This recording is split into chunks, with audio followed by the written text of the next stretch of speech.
pasty news now, and well, this is all taking place with the UK also in the midst of a pasty storm after the new budget's confusing pasty tax for the VAT on hot takeaway food. Now, for those non-British people who might not be aware of what a pasty, sometimes referred to as a Cornish pasty, is, how would you describe it, Andy? I guess I'd describe it as a bunch of stuff wrapped up in some shit, and that's it. I'd say it's like... I could say it's like eating the essence of disappointment. It's like an American Hot Pocket, only fractionally less disgusting. And I mean fractionally. Like, to the human eye, fractionally. Under current laws, food in the UK is subject to VAT once it is heated to, and I quote, above air ambient temperature.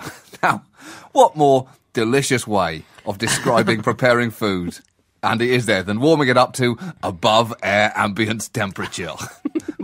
My stomach is rumbling just thinking about it. Oh, sorry, it's not rumbling. I think I'm about to throw up. You see it in all the flash restaurants now, served at slightly above ambient room temperature. Oh, yeah. And David Cameron has run into trouble when trying to present himself as a man who enjoys pasties, which he is palpably not, Andy.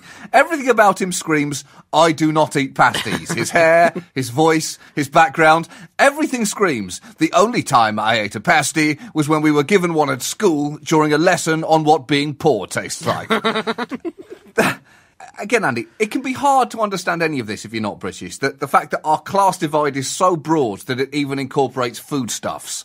And the Chancellor, George Osborne, a childhood friend of David Cameron, admitted that he could not remember the last time he ate a pasty from Greggs, a culinary atrocity of a bakery.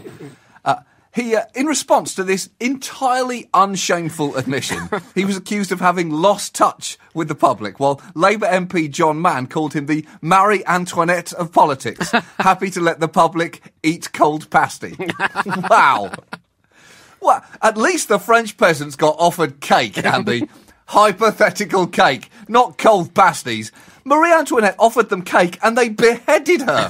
What the would those French peasants have done if she'd only offered them cold pasties? But accusing Osborne of losing touch with the public is, to me, like accusing a fish of not having legs anymore.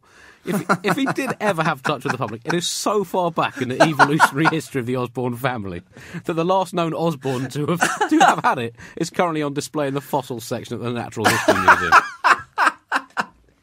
But David Cameron claimed that he'd eaten a pasty from a specific pasty shop in Leeds Station. And it later turned out that this pasty shop had not been open since 2007. So, what else is he lying about, John? Can we trust this man? I mean, unemployment, he claims it's 2.7 million, but it might only be 30,000. He could be just trying to appeal to Tory voters by talking it up. The pasty has always been the honesty barometer of politics, Andy.